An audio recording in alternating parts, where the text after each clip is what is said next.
Psychology of people who never share their problems with anyone.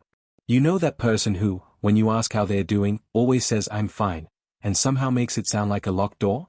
They could be drowning in deadlines, heartbreak, financial stress, family chaos, and you'd never know. Not because they are dishonest, but because somewhere along the way, they learned that their problems belong to them alone. Maybe it's you. Maybe it's the friend who's always there for everyone else but somehow never needs anything in return. And here's what's interesting: silence isn't just silence. There's a whole architecture of psychology behind why some people build walls around their struggles and refuse to let anyone in. Today, we're going behind those walls. Let's start with one of the most common profiles: the person who learned early that no one's coming to help. Picture this: a child comes home from school upset, maybe they were teased or failed a test, and they try to tell a parent. But the parent is distracted, overwhelmed, dismissive. "You'll be fine. Stop being dramatic. I have bigger problems." It only takes a few of those moments for a child to internalize a brutal truth: my problems are not welcome here. Fast forward 20 years, and that child is now an adult who handles everything alone. Not because they want to, but because asking for help feels pointless, maybe even dangerous. Psychologists call this learned self-reliance, and it often stems from emotional neglect or inconsistent caregiving. The tragedy is that these individuals often appear incredibly capable. People admire them. Wow, nothing ever seems to bother you. Meanwhile, they're quietly carrying weight no one even knows exists. And the hardest part? They've become so good at coping alone that they've forgotten there was ever another option. Then there's a different kind of silence, the silence of protection. This person doesn't hide their problems because they distrust others. They hide them because they love others too much to burden them. Picture someone lying awake at 3 in the morning, anxious, sad, spiraling, but they don't call anyone.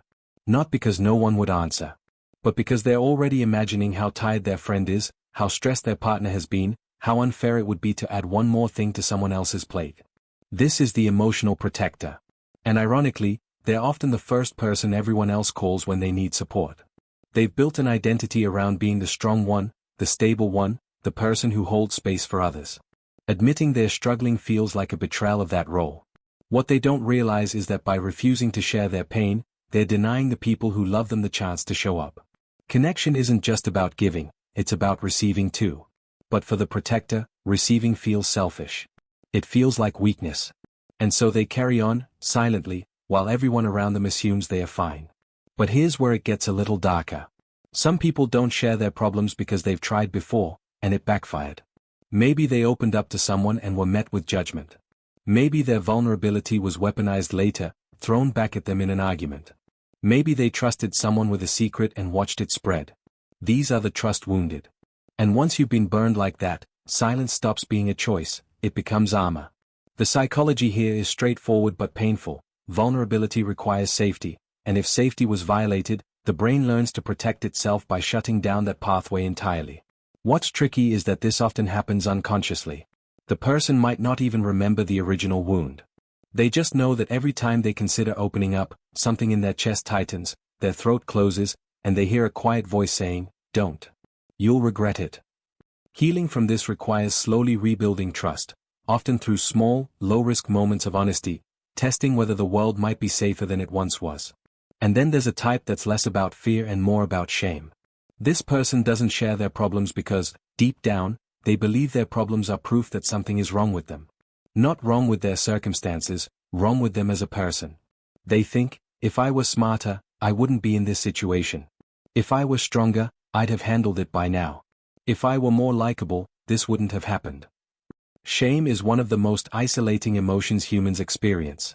It whispers that you are the problem, and therefore you must hide. People carrying shame don't just hide what happened to them, they hide themselves. They become masters of deflection, changing the subject, making jokes, asking about your life so they never have to talk about theirs. The cruel irony is that shame thrives in secrecy. The more you hide it, the more powerful it becomes. And the antidote, being seen and accepted anyway, is the very thing shame convinces you is impossible. Finally, there's the person who simply never learned how. Emotional expression isn't instinctive for everyone. Some people grow up in families where feelings were never discussed, where problems were solved practically but never processed emotionally. They're not hiding on purpose, they genuinely don't have the vocabulary or framework for sharing inner experiences. Ask them what's wrong and they might say nothing, not because they're deflecting, but because they haven't been taught to name what they are feeling. They might not even recognize that what's happening inside them qualifies as a problem worth mentioning. For these individuals, learning to share is less about overcoming resistance and more about building a skill from scratch, like learning a new language in adulthood. So here's what's worth sitting with.